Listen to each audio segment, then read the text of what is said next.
My name is Frederick and I drive a 964 Porsche from 1990.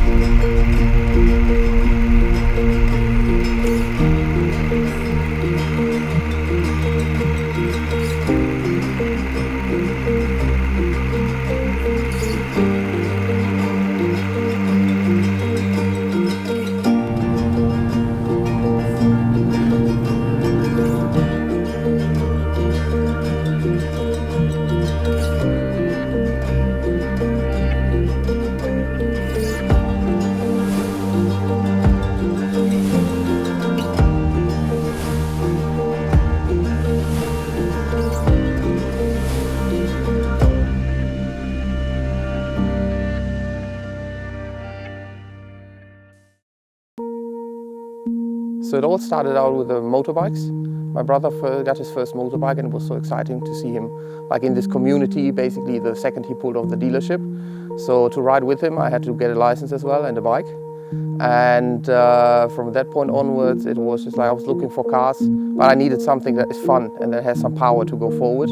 And while shopping around I ended up with a 718 Cayman in the year 2018. It was lots of fun. I think it was a perfect everyday car, but it having a PDK gearbox, it was not that much engaging in the mountain roads and on the countryside roads. So meeting Mo and the other people from the classic car scene, I got into those cars as well. They looked exciting, they sounded well, and I was looking for something more engaging. So around 1.5 years ago, I think it was 2021, I changed the Cayman for the 964.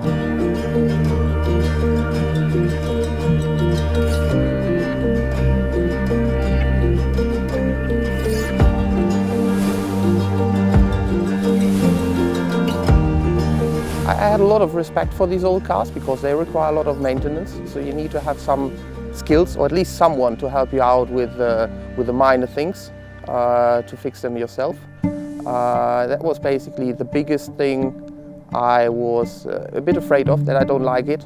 It's too mechanical, too hard to drive in the end. But for me, this being the only car, it's the perfect everyday car for me, you know. Well, I think once you're in this like space of the car niche, or it doesn't matter the age you have, it doesn't matter which job you have, you're just part of the community. So I don't feel particularly young, I think the others don't feel particularly old. It's just like we're a bunch of people with the same crazy ideas in mind and the same passion, so it doesn't feel too particular, to be honest. I think the most classic cars, they are timeless.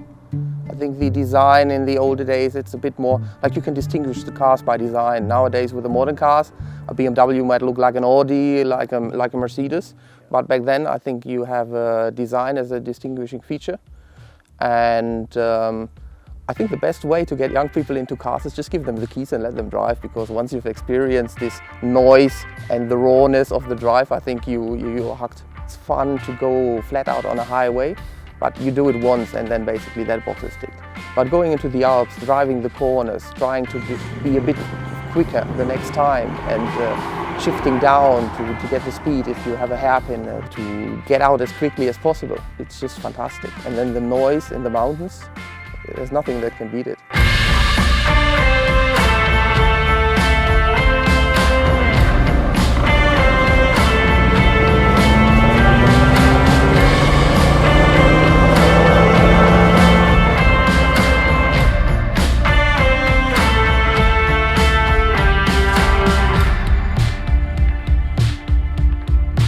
Well, I think the older cars are a bit more engaging than the new cars because they are a lot more mechanical. You don't have an automatic gearbox, you need to shift yourself.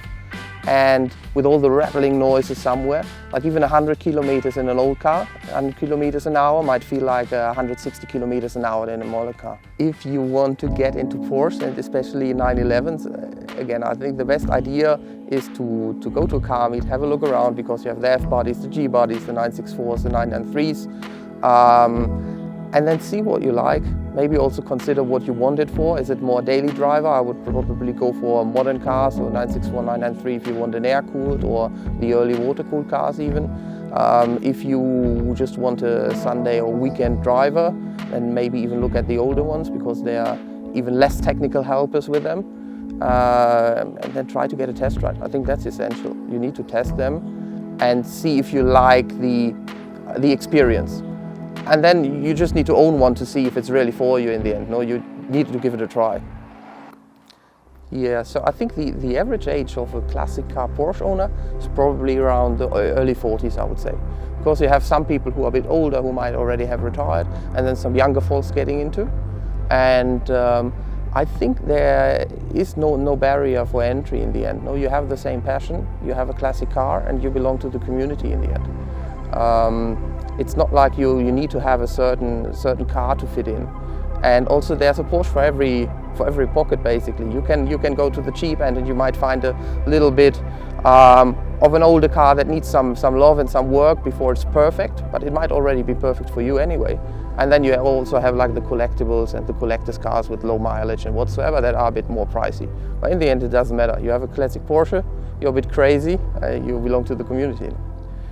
Yeah, so I think the older cars, because they're so mechanical, there's not much technology in them. It's much easier to modify them to fit your needs. And as Jonas and Rico said in your last video, it's like a suit in the end. No? You are working on it until it fits you perfectly. It might be just changing the seats. It might just be putting some stickers on the car.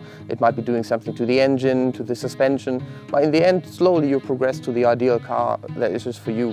Whereas with the modern cars, at least I feel like you need to be kind of like a computer genius to do anything to them, because there's not much mechanical stuff anymore. Like everything is like right by wire whatsoever. So it's not so easy, I think, without expert knowledge to modify these cars to your liking, except for some optical changes. I think first off, by modifying your car, you get to know your car. So you might be able to fix a few things later yourself once you've learned it with some professional help. And again, it's a step-by-step process. Not only by driving the car, you might feel like, okay, the suspension is not good, I want to change something there, or I feel like I need a little bit more power, I need to do something to the engine, I'm going to track it, so I need these and that modifications. Whereas if you go to the factory, you tick the boxes and they tell you, okay, this is the race package, this is whatever package, you just fit it and then you have a perfect car, don't get me wrong, but it's not yours, it's just like bought. No? There's this nice sentence like built, not bought, which I think, especially in the classic car scene, has a lot of, truth in it. Well, get some help in choosing the car. Get someone who is a bit proficient or proficient? Yeah, get someone who's a bit proficient about the car to inspect it with you to see that it, at least in technical terms, it's fine. I mean, the optics, they don't matter. And then there's always roadside assistance and all this kind of stuff. I mean, people have been breaking down for ages with their cars, so it's not like you're stranded somewhere and you won't go anywhere from there. And then just get out and enjoy them. If you're passionate about the brand, classic cars in general, if you have this open mindset to connect with people, there's absolutely no age limit in owning a classic car. It's just like you will fit right into the community, everyone will welcome you. Just be open and curious. You also need to consider, I'm not sure how long we are able to drive these ones. Probably, I don't know, 20, 30 years from now, we all need to be driving electrical or maybe not even driving ourselves anymore. And then if we're lucky, the only chance to drive these ones is out on the track. Say, if you have the passion, if you can afford it, just get it. Because every moment you can enjoy the car is a great moment, at least for me. So the earlier you start, the more moments you can collect.